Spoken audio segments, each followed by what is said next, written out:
how important is it to you that your protagonist, right from the get-go, be likable or relatable?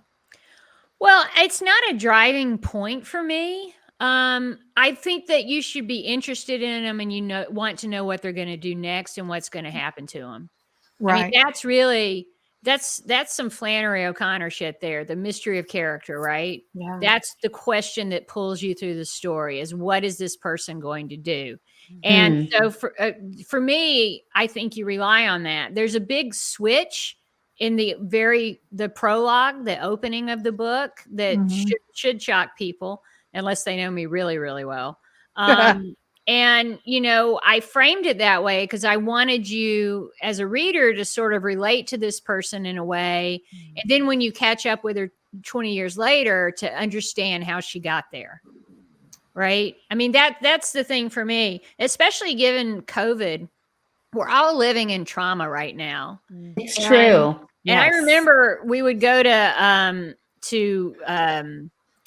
like lunch or something at the Howard Johnson's with this crazy aunt of mine, like a great aunt. And she had survived the Depression. And whenever we would leave, she would put all the sweet and low in her purse and any bread on the table. Cause it's like the Depression really affected her even all those decades later. And I'm like, I wonder if like when we're going to go with our great grandkids or whatever, are we going to go to the bathroom and take all the toilet paper?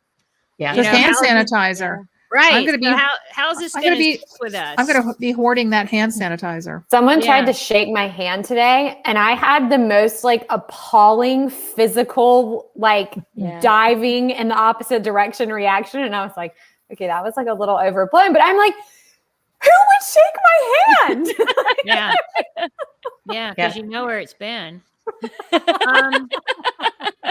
so Lee and Callie experienced a really horrible trauma and they had different reactions to it. One of them like went the whole type A, full on law school, always hustling. Yeah. And the other one just spiraled into an addiction. And so I wanted to show, we all write about kind of bad things happening to people. Yeah.